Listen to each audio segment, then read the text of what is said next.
الحمد للہ رب العالمین، الصلاۃ والسلام علی سید الانبیاء والمرسلین، اما بعد، اعوذ باللہ من الشیطان الرجیم، بسم اللہ الرحمن الرحیم۔ هو الذی ارسل رسولہ بالہدی ودین الحق لیظہرہ علی الدین کلہ وکفی باللہ شہیدا۔ محمد الرسول اللہ۔ وقال اللہ تعالی بسم اللہ الرحمن الرحیم، سبحان الذی اسری بعبدہ لیلا من المسجد الحرام الی المسجد الاقصی۔ وقال اللہ تعالی وما خلقت الجن والانس الا لیعبدون۔ صدق اللہ العظیم وبلغنا رسولہ النبی الکریم ونحن علی ذلک لمن الشاہدین والشاکرین والحمد للہ رب العالمین۔ اللہم صلی علی محمد وعلی آل محمد کما صلیت علی ابراہیم وعلی آل ابراہیم انک حمید مجید۔ اللہم بارک علی محمد وعلی آل محمد کما بارکت علی ابراہیم وعلی آل ابراہیم انک حمید مجید۔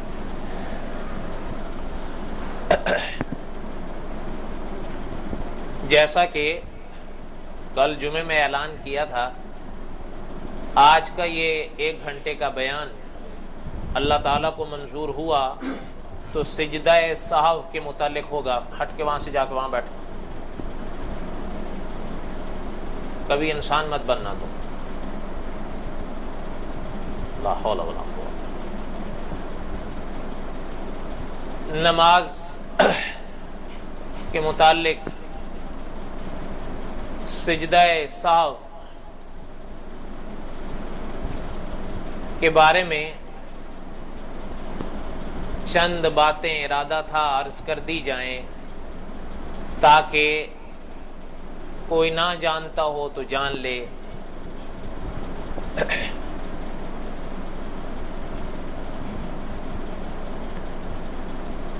سجدہ سہو کے بارے میں کچھ باتیں عرض کرنے سے پہلے چند باتیں بطور تمہید سنیں۔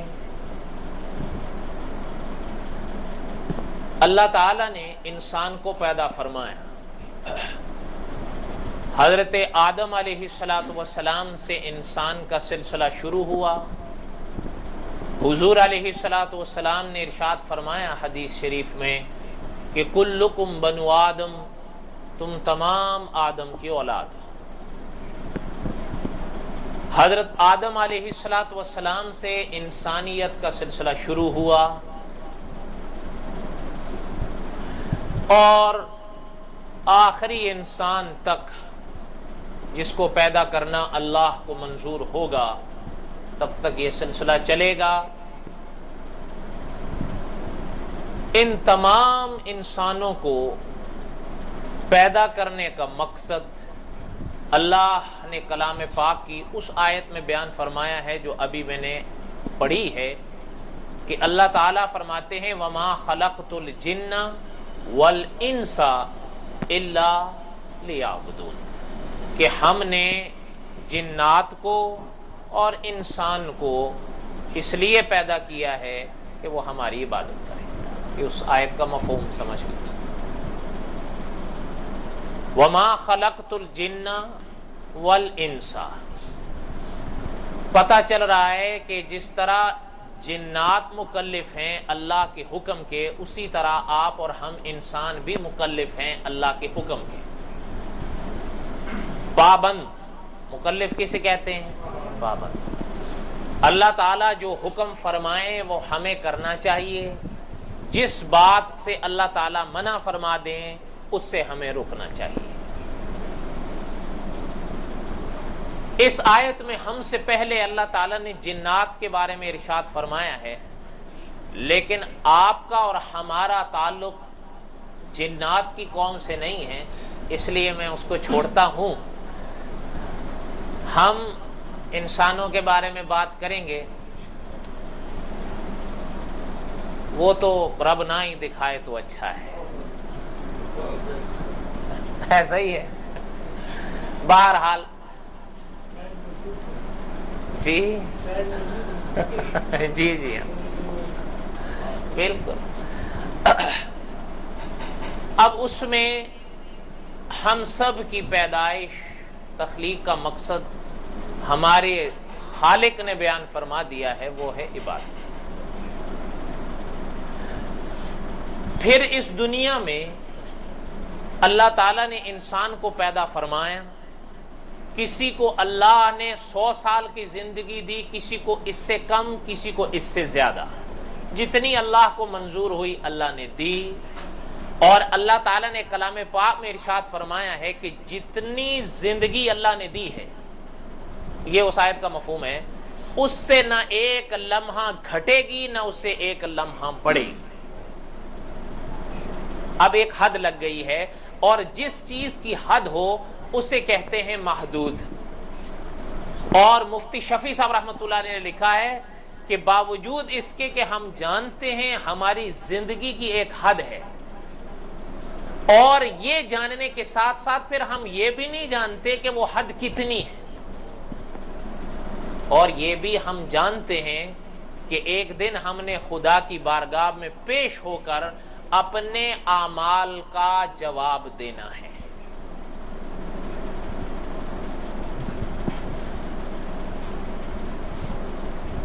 اب اس میں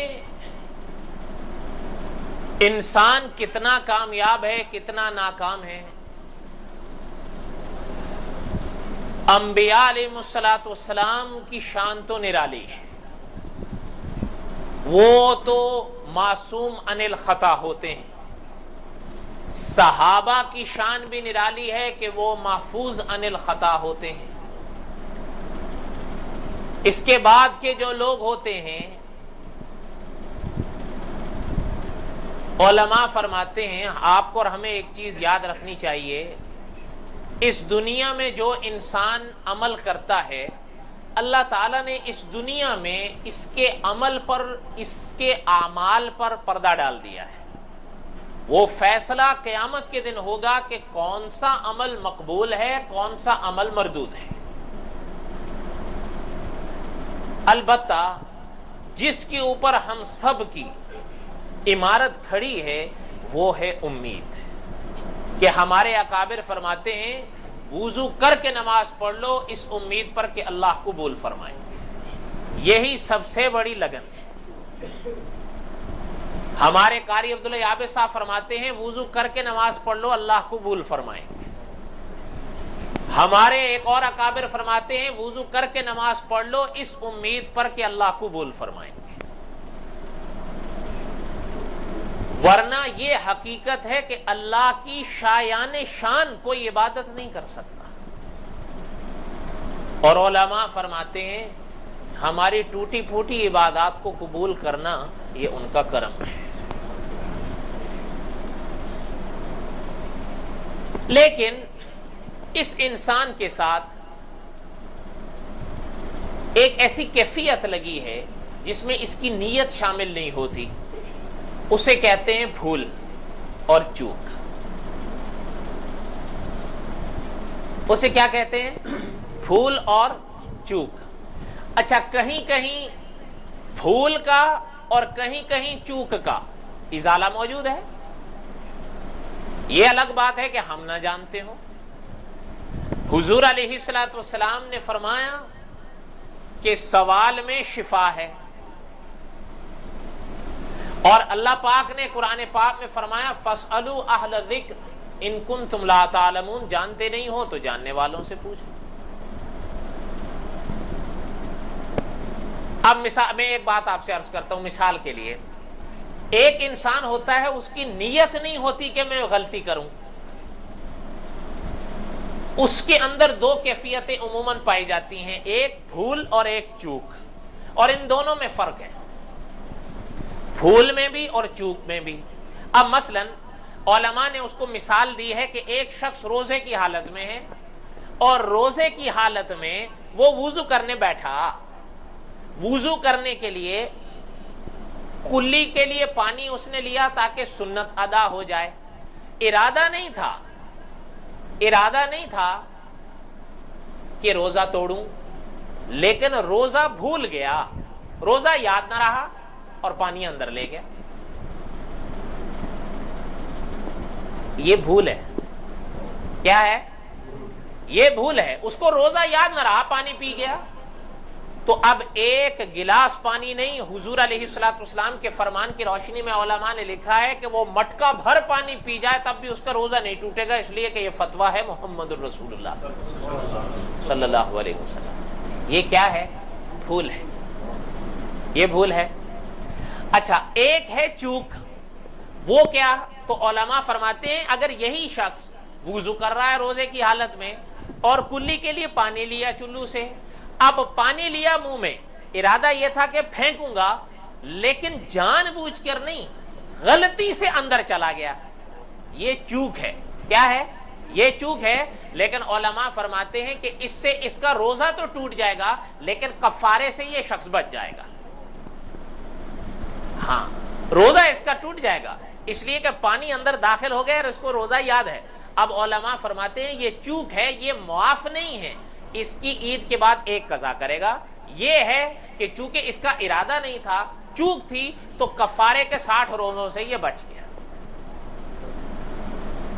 تو یہاں کوئی بھول اور چوک کی مثال سمجھ میں آ رہی ہے. اس کی اور بھی کئی مثالیں دی جا سکتی ہیں لیکن وہ انشاءاللہ ماہ رمضان میں صحیح. کیوں جی؟ اچھا، اسی طرح نماز میں ایک انسان یہ ہے کہ جان بوجھ کر غلطی کرے، ایسا ہمارا تجربہ ہے کہ ہوتا نہیں. ایک انسان جب نماز پڑھ رہا ہے وہ جان بوجھ کے کیوں کرے گا؟ اس میں عام طور پر دو چیزیں پیش آتی ہیں. عام طور پر ایک تو ہوتی ہے جہالت، اور یہ سب سے بڑا روگ ہے کم بخت، کہ وہ جانتا ہی نہیں ہے کہ میرے اس عمل سے نماز ٹوٹے گی یا نہیں. اچھا، یہ بڑا خطرناک مسئلہ ہے. کیوں؟ اس لیے کہ علماء فرماتے ہیں جہالت کوئی عذر نہیں ہے. عذر کہتے ہیں مجبوری کو. ایک انسان اگر خدا نہ کرے اللہ کی عدالت میں اس سے جواب مانگا گیا، وہ اللہ کی عدالت میں یہ نہیں کہہ سکے گا کہ اللہ میں نہیں جانتا تھا اس مسئلے میں. کیوں؟ حضور علیہ السلام نے فرمایا طلب العلم فریضۃ علی کل مسلم و مسلمہ، کہ میرے دین کا علم حاصل کرنا اپنی زندگی کو گزارنے کے لیے ہر مرد پر فرض ہے، ہر عورت پر فرض ہے. اور فاسألوا اہل الذکر ان کنتم لا تعلمون، اللہ نے خود فرمایا جانتے نہیں ہو تو جاننے والوں سے پوچھ لو. جہالت کوئی عذر نہیں ہے کہ کوئی شخص اس چیز کو. اچھا، آپ دیکھ لیجئے اس دنیا کی عدالتوں میں بھی لا علمی اور جہالت کوئی عذر نہیں ہوتا. اگر ایک انسان ایک جرم کرے، آنکھوں دیکھا ایک واقعہ ہے، یہاں ٹرین میں آپ جانتے ہیں رول ہے کہ جو کم پیسے والا ٹکٹ ہے وہ طالب علم تو لے سکتا ہے، بڑا آدمی نہیں لے سکتا. ایک بڑے آدمی نے لیا تو آگے جو ہے ایک آفیسر سادے لباس میں کھڑا تھا، اس نے پکڑ لیا اس کو. یہ آنکھوں دیکھا واقعہ بتا رہا ہوں. اس نے کہا بھئی یہ کارڈ تو بچوں کے لیے ہے، آپ تو بڑے ہو. تو اس نے کہا کہ میں جانتا نہیں تھا، مجھے پتہ نہیں تھا کہ ایسی بات ہے. انہوں نے کہا آپ کا یہ جواب ہمارے لیے کوئی بات نہیں، کوئی معنی نہیں رکھتا، آپ سزا کے حقدار ہیں. اچھا، یہ یہاں پر بھی ہے کہ دنیا کی کسی عدالت میں ملزم یہ کہہ کر جان نہیں چھڑا سکتا کہ میں نہیں جانتا تھا. جب آپ اس ملک میں رہتے ہو جانو، اس دنیا میں رہ رہے ہو تو اللہ کے قانون کو جانو. ہاں، اگر نہیں جانتے ہو تو اللہ نے نرمی کر دی ہے فاسألوا اہل الذکر ان کنتم لا تعلمون، نہیں جانتے ہو تو جاننے والوں سے پوچھ لو. اور حضور علیہ السلام نے فرمایا کہ سوال میں شفا ہے. اسی طرح کبھی ایک انسان نماز پڑھتا ہے. ایک تو یہ بہت بڑا روگ ہے کہ عام طور پر ہمارے لوگ جانتے نہیں ہیں کہ نماز میں کون سی چیز سے نماز ٹوٹے گی، کون سی چیز سے نماز نہیں ٹوٹے گی. عام طور پر نہیں جانتے، ایک بات. دوسری بات، کچھ لوگ یہ عام طور پر نہیں جانتے کہ ہم نماز کی 2 رکعتیں یا 4 رکعتیں پڑھ رہے ہیں تو کس صورت میں ہم پر سجدہ سہو آئے گا، کس صورت میں نہیں آئے گا. آپ تجربہ کر لیں. سب کی تو ہم نہیں بات کرتے لیکن اکثر کی بات ہم کر سکتے ہیں اس لیے کہ تجربہ ہے. اور پھر سجدہ سہو اگر ان کے اوپر آ بھی گیا ہے تو وہ سجدہ سہو کا طریقہ بھی نہیں جانتے کہ آیا سجدہ سہو کا صحیح طریقہ کیا ہے جو حضور علیہ السلام سے منقول ہے. اس لیے ایک تو صورت یہ ہوتی ہے نماز پڑھتے وقت کہ کبھی انسان جان بوجھ کر ایک چیز کر جائے، جان بوجھ کر. علماء فرماتے ہیں اس کی تو نماز گئی، اس لیے کہ جان بوجھ کر رہا ہے. اور جو آدمی نماز میں بھول گیا تو اب اس کا بدل سجدہ سہو ہے. حضور علیہ الصلوۃ والسلام نے صحابہ کو نماز پڑھائی، حضور علیہ الصلوۃ والسلام کو سہو پیش آیا. ہاں یہ یاد رکھیے گا، آپ کے اور ہمارا سہو پیش آنے میں اور حضور علیہ السلام کو پیش آنے میں بڑا فرق ہے. نمازیں آپ کی بھی قضا ہوتی ہیں، نماز حضور علیہ السلام پر بھی قضا ہوئی، لیکن علماء فرماتے ہیں کہ فجر کے وقت جو حضور علیہ الصلوۃ والسلام کی پوری زندگی میں ایک نماز قضا ہوئی، فجر کی بات کر رہا ہوں، تو علماء نے فرمایا وہ قضا ہوئی نہیں، اللہ نے کروائی ہے تاکہ آپ کو ہمیں تو بتائیں کہ اس کا مسئلہ کیا ہوگا کہ نماز قضا ہو جائے گی تو کیسے پڑھنی. اور حضرت بلال رضی اللہ تعالیٰ کا وہ جواب یاد کریں نا، یعنی صحابہ کے جواب بھی بڑے عجیب ہوتے تھے کہ حضور علیہ السلام نے بلا کر پوچھا کہ بلال آپ کی تو ذمہ لگایا تھا، تو فرمایا کہ حضور جس اللہ نے آپ کو سلا دیا اس نے مجھے بھی سلا دیا. پتہ نہیں آپ تو خیر بہرحال ایک بات درمیان میں یاد آئی، حضور علیہ السلام نے ایک دفعہ حضرت حذیفہ کو بھیجا کافروں کے ٹولے کے اندر سے خبر لانے کے لیے، جہاد ہو رہا تھا. تو اب وہ لمبا قصہ ہے، بہرحال وہ چلے گئے اور وہ جو گئے وہ بڑا ایک عجیب و غریب واقعہ ہے اور حضور علیہ السلام کا ایک معجزہ بھی پیش آیا تھا، وہ خود حضرت نے بیان فرمایا. بہرحال میں وہ چھوڑتا ہوں چونکہ اس کے وقت نہیں، البتہ ایک بات سناتا ہوں. اب وہ جب وہاں بیٹھے، اچھا تو ان میں جو سردار تھے نا وہ محسوس کر گئے کہ کچھ گڑبڑ لگ رہی ہے، کو لگ رہا ہے کہ کوئی باہر کا آدمی آ بیٹھا ہے ہم میں. سردار نے اعلان کر دیا کہ ساتھ والے کو دیکھو پہچانتے ہو یا نہیں، اگر پہچانتے ہو تو ٹھیک ہے، نہیں تو پھر مجھے بتاؤ. حضرت حذیفہ نے جیسے ہی اعلان سنا تو فوراً جو ساتھ میں بیٹھا تھا اس کو پکڑ لیا، کون ہو تم؟ اس نے کہا جی میں ہوں. اچھا ٹھیک ہے پھر بیٹھے رہو. جب بعد میں واپس آ کے حضور کو بتایا تو حضور بھی ہنسے اور حضور نے بہت مسکرائے. کہتے میں نے کہا ہاتھ پکڑا، کون ہو تم؟ اس نے کہا جی میں ہوں. نے کہا اچھا ٹھیک ہے میں بیٹھے رہو، کچھ نہیں. تو صحابہ تو بہرحال صحابہ تھے. اچھا میرے کہنے کا مقصد یہ تھا کہ علماء فرماتے ہیں حضور علیہ السلام کو جو سہو پیش آیا وہ اور بات ہے، آپ کو اور ہمیں جو پیش آتا ہے وہ دوسری بات ہے. علماء فرماتے ہیں حضور علیہ الصلوۃ والسلام بھولے نہیں تھے، بھلائے گئے تھے تاکہ جو بعد میں آئیں گے ان کو پتہ چل جائے کہ اگر نماز میں بھول ہو جائے تو اس کا بدل کیسے کیا جائے. اگر یہ نہ ہوتا تو آپ یقین جانیے ہم تو شاید اپنی 2 رکعتیں اور 4 رکعتیں پوری کرنے میں گھنٹہ ڈیڑھ لگا دیتے. کچھ عرصہ ڈیڑھ سال پہلے کی بات ہے، ہمارے ایک عالم تشریف لائے تھے، انہوں نے مجھے بتایا تھا کہ ان کے پڑوس میں ایک صاحب رہتے تھے، ان کو ایک ایسا روگ لگ گیا تھا کہ وہ نماز میں جیسے آپ نماز پوری کرتے ہیں نا تو السلام علیکم ورحمۃ اللہ کیا ہے کہ نماز سے نکلتے ہیں، وہ یہ السلام علیکم ورحمۃ اللہ یہ ایک سلام 16 بار کہتے تھے، ان کو تسلی نہیں ہوتی تھی اور وہ اسی کیفیت میں مر ہی گئے. یہ روگ ہوتا ہے. اگر یہ بدل نہ ہوتا تو وہاں پر کئی لوگوں کو اس چیز کا روگ پڑ جاتا نماز میں بھولنے کا. مولانا رشید احمد گنگوہی رحمت اللہ علیہ ایک بات درمیان میں یاد آئی. حضرت وضو کر رہے تھے تو وضو کرتے کرتے وضو کر کے اٹھ گئے، پورا وضو کر لیا اٹھ گئے تو خیال آیا دل میں کہ کوہنی دائیں جو ہے خشک رہے گی. تو حضرت واپس چلے گئے تو حضرت نے پھر پانی بہایا، پانی بہا کر پھر اٹھے، جہاں وضو کیا چند قدم اب چل گئے جہاں نماز ادا کرنی ہے تو وہاں پہنچنے سے پہلے خیال آیا کہ نہیں بائیں کوہنی تھی. پھر حضرت واپس چلے گئے. پھر اس کے بعد اس کو بہایا. حضرت پھر آئے تو مصلی پر پہنچنے سے پہلے پھر خیال آ گیا کہ نہیں ایڑی خشک رہ گئی تھی. اب یہ جو تیسرا خیال آیا تو حضرت نے پھر آواز سے فرمایا او ہو حضرت صاحب آپ ہیں, چلو جب آپ ہیں تو آج ہم بغیر وضو نماز پڑھیں گے. حضرت نے ایسی پڑھی تو وہ خیال وہیں ختم ہو گیا. یہ روگ ہوتا ہے شیطانی. حضور علیہ السلام نے فرمایا ایک شیطان ہے اس کا نام ہے ولحان. حضور نے فرمایا کہ یہ وضو کا شیطان ہے. نمازی کے دل میں اس کو یہی وسوسے ڈال کے کہ تیری فلاں جگہ خشک ہے, تیرا یہ ہے وہ ہے, اس کو وہ وضو سے ہی فراغت نہیں ہونے دیتا. اور عام طور پر آپ دیکھیں ہم دنیا کے ہر کام کو بڑے خوبصورتی سے کر لیں گے. نماز کھڑے ہوں گے 2 رکعتیں پڑھیں گے تو پتہ نہیں چلے گا 1 پڑھی ہے کہ 2 پڑھی. وہ ایسے ہی پھونکے مارتا ہے, 4 پڑھتے ہیں شک ڈال دیتا ہے یار 3 پڑھی ہیں کہ 4 پڑھی ہیں. سجدے 2 کیے ہوتے ہیں خیال نہیں آتا یار 1 سجدہ کیا ہے یا 2 سجدے کیے ہیں. آپ خود تجربہ کر لیں, کسی چیز کے بارے میں وہ نہیں. اچھا اور یار لوگوں سے تو وہ ویسے ہی بیغام ہے. نہیں سیدھی بات ہے, اب جو نماز نہیں پڑھے گا اس کو اس نے کیا کہنا ہے, جو پڑھے گا اسی کے پیچھے تو لگے گا. ہمارے ایک عالم سے کہا کہ حضرت ایک صاحب نے کہا کہ عالم مولانا کیا بات ہے کہ آپ مسلمان قرآن اور سنت پر ایمان رکھتے ہو, علماء کے نقش قدم پر چلنے کی کوشش کرتے ہو, اس کے باوجود فرقوں میں بٹتے چلے جا رہے ہو. ہر آنے والے دن ایک نیا فرقہ تم میں پیدا ہو جاتا ہے.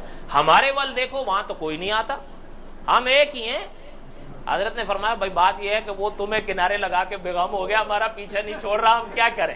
اس کو تو پتا ہے تمہیں تو کنارے لگا دیا اور کہاں جاؤ گے تم, وہ ہمارے پیچھے پڑا ہوا ہے بھیا ان سے نکالو. تو جو پڑھتے نہیں ان کو کہاں خیال آتا ہے.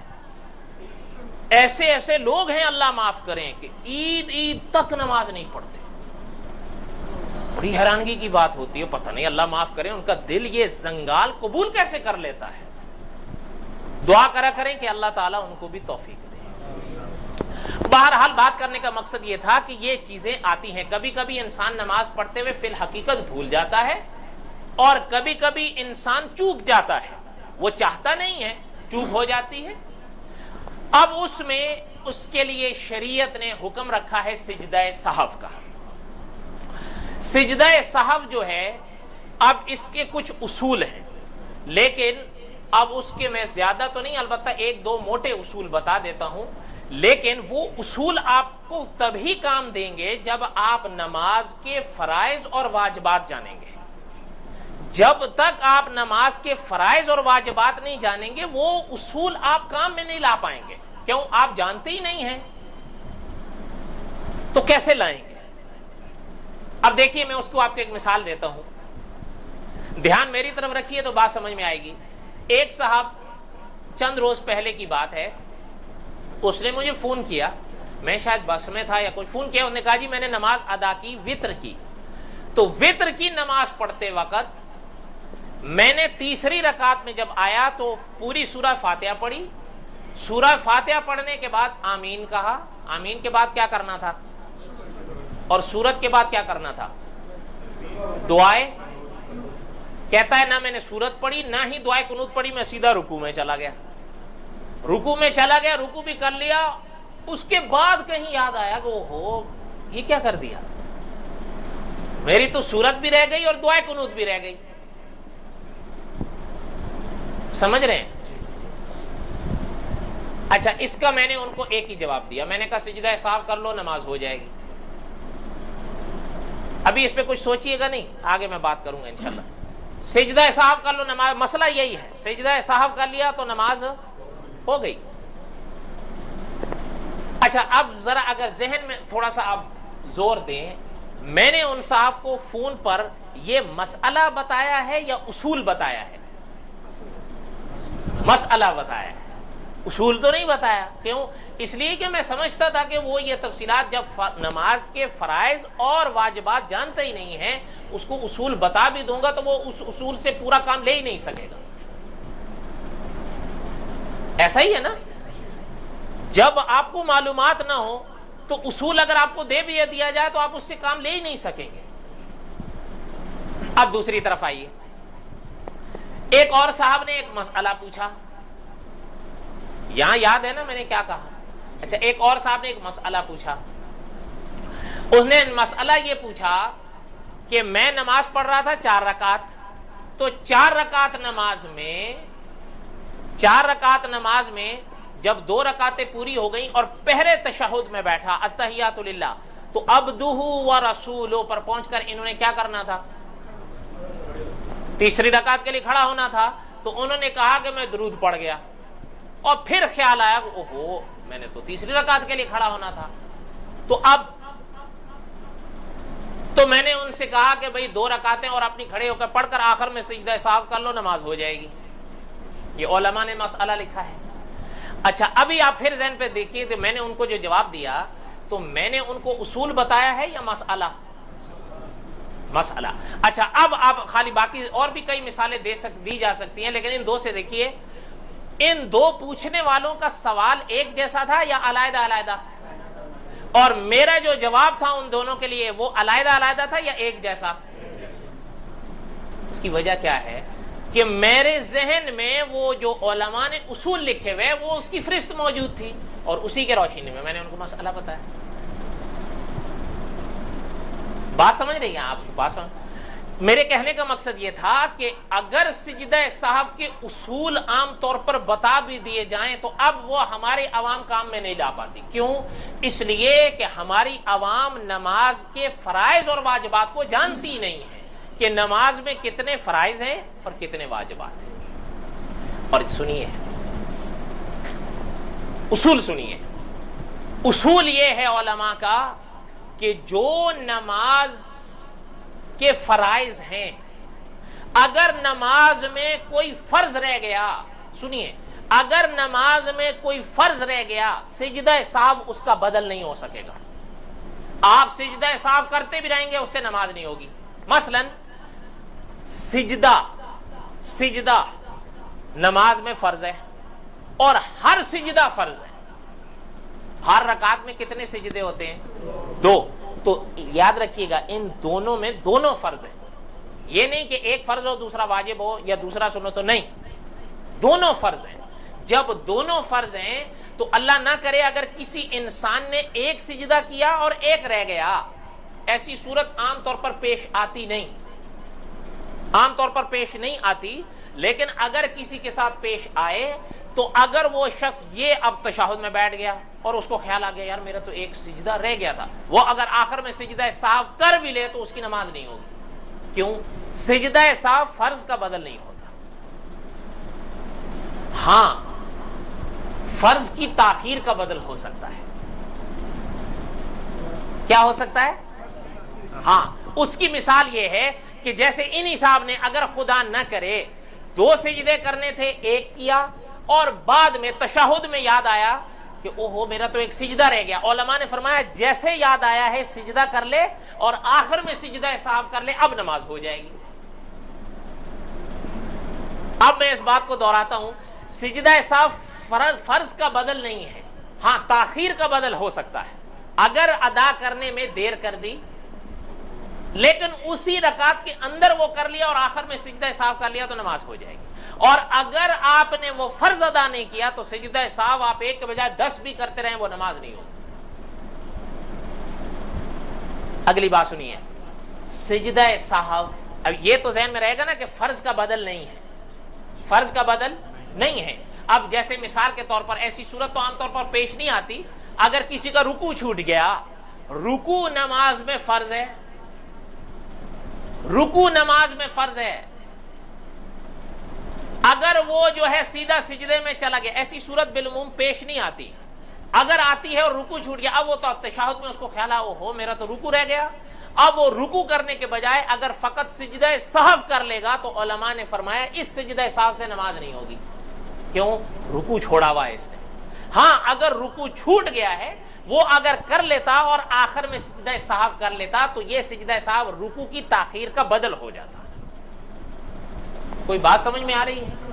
اچھا، فرض چھوڑنے کی ایک مثال، یہ تو 2 ایسی مثالیں جو عام طور پر پیش نہیں آتی، ایک مثال پیش آ جاتی ہے. وہ سنا دوں. وہ کون سی مثال ہے؟ وہ یہ مثال ہے کہ انسان، سنیے اب، 2 رکعت جب نماز پڑھتا ہے، جب 2 رکعتیں پوری ہو گئیں نمازی کی، تو جب دوسری رکعت کے 2 سجدوں سے فراغت ہو جائے گی تو نمازی کیا کرے گا؟ ذرا آپ بتاؤ مجھے. 2 رکعتیں پڑھ رہا تھا، دوسری رکعت کے دونوں سجدے کر لیے، اب کیا کرنا چاہیے اس کو؟ بالکل یہاں اب یہ تشہد میں بیٹھے گا، یہاں یہ تشہد میں بیٹھے گا، اور یہ تشہد میں بیٹھنا التحیات للہ سے لے کر عبدہ و رسولہ کی مقدار تک، یہ جو بیٹھنا ہے نا التحیات للہ میں، یہ جو 2 رکعتوں کے بعد بیٹھنا ہے، یہ بیٹھنا فرض ہے. کیا ہے؟ یہ بیٹھنا فرض ہے. اب سنیے، اگر ایک انسان 4 رکعتیں پڑھ رہا ہے، 4 رکعتیں، مجھے ذرا آپ ذہن پر زور دے کے بتائیے گا، 4 رکعتوں میں نمازی التحیات للہ کتنی بار بیٹھتا ہے؟ 2 رکعتوں کے بعد پہلی بار بیٹھے گا اور بقایا 2 رکعتیں پوری کر کے دوسری بار بیٹھے گا. ٹھیک ہے؟ علماء فرماتے ہیں پہلا جو تشہد ہوتا ہے 4 رکعتوں میں، وہ بیٹھنا واجب ہے. آخری رکعت کے بعد جب بیٹھے گا یہ بیٹھنا فرض ہے.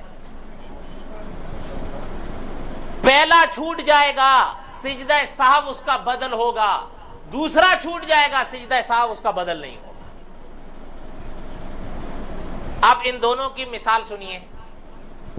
ایک آدمی نماز پڑھ رہا تھا 4 رکعت پڑھ رہا تھا، اور 4 رکعت نماز پڑھنے میں اب اس نے کیا کیا کہ جب 2 رکعتیں پڑھ لیں تو اب اس کو التحیات میں بیٹھنا چاہیے یا نہیں؟ لالا آپ سونا بنا رہے ہو یا مست ہو رہے ہو؟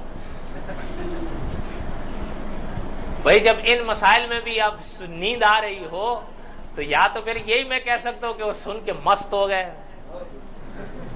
یہی کہہ سکتا ہوں نا.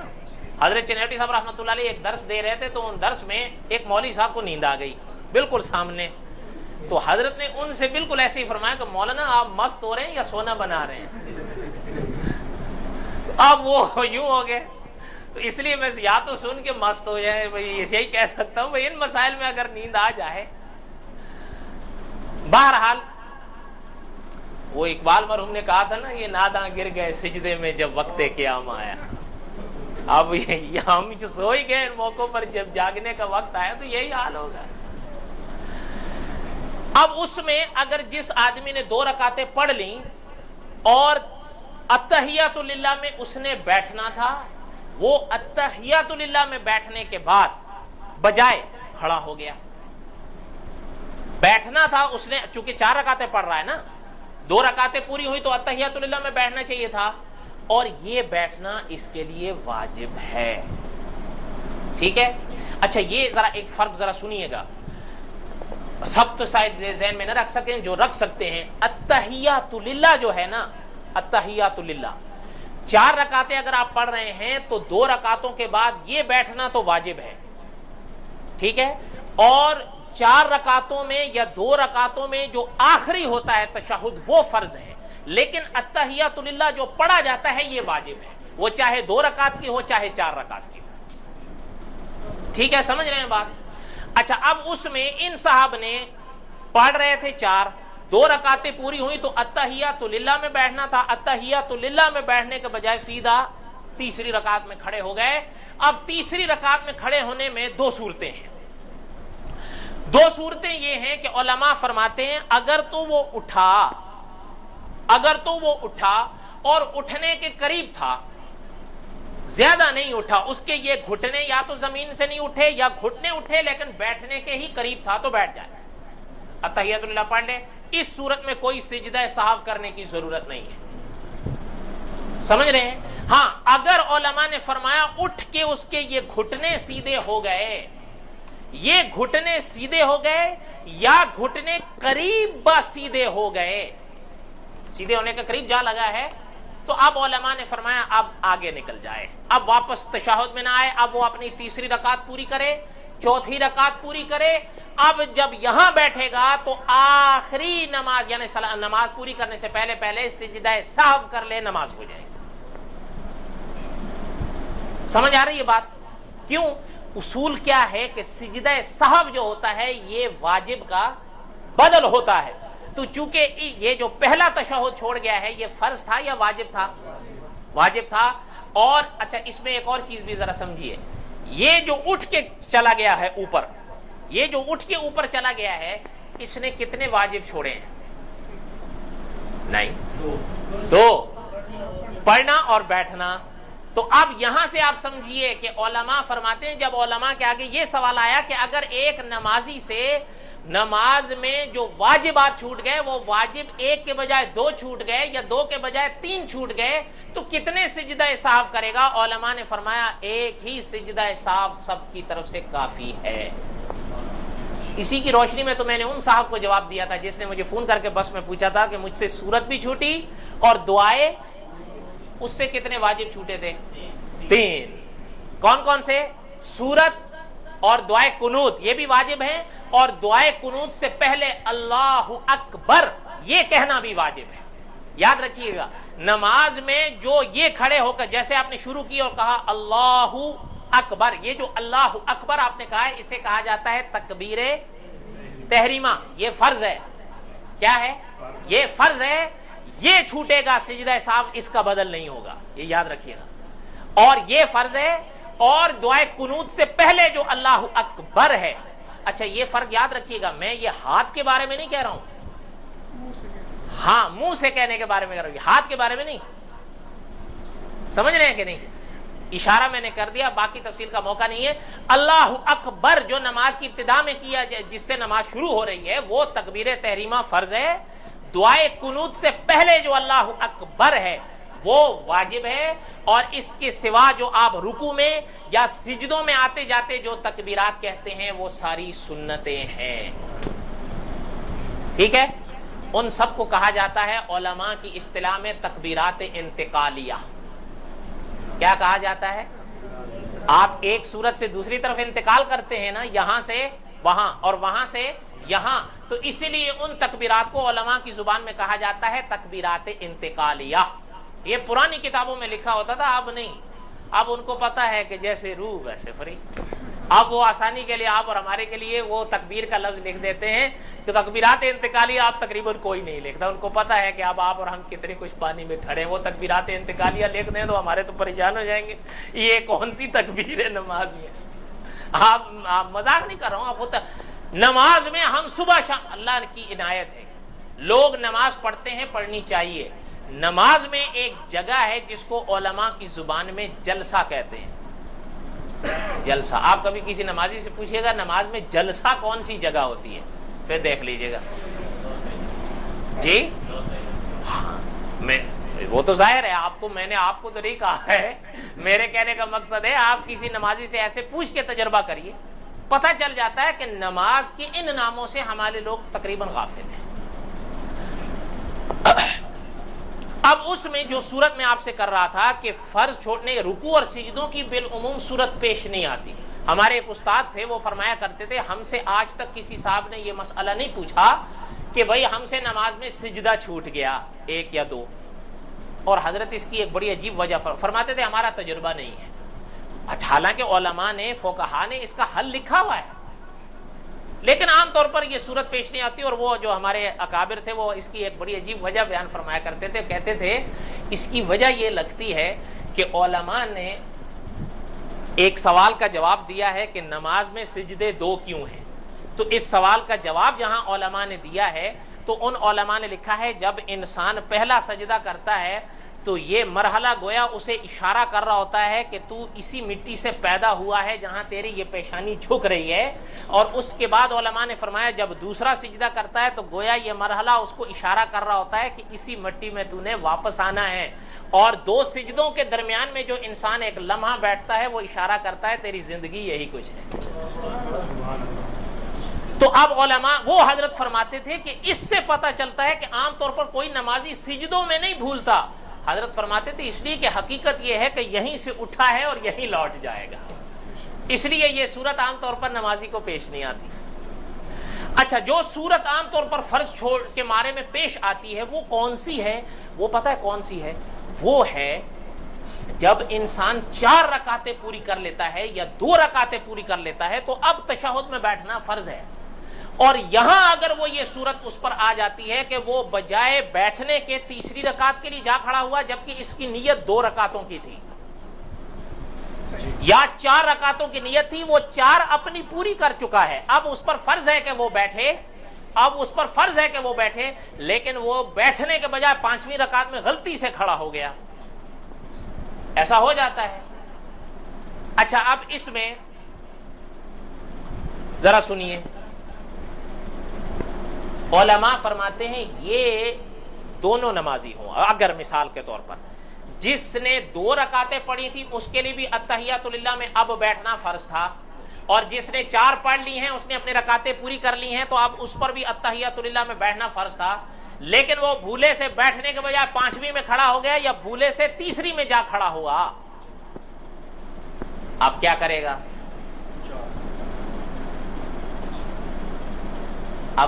گا؟ اب علماء فرماتے ہیں اگر وہ یہ فرض پڑھ رہا ہے نا، اب اس کا یہ بدل نہیں ہوگا. اگر وہ اپنی رکعت پوری کرتا رہا، جیسے 2 والے نے 3 پوری کر دی واپس نہیں آیا، 4 والے نے 5ویں پوری کر لی واپس نہیں آیا. اب اس کی میں ایک مثال دیتا ہوں. اب ایک انسان پڑھ رہا تھا 4 رکعت فرض پڑھ رہا تھا، اور 4 رکعت میں جب اس نے 4 رکعت فرض پورے کر لیے اب اس کے لیے التحیات للہ میں بیٹھنا، اب اس کو بیٹھنا چاہیے تھا، لیکن وہ کیا ہوا؟ سیدھا اوپر کھڑا ہو گیا. بات سمجھ رہے ہیں آپ؟ نہیں.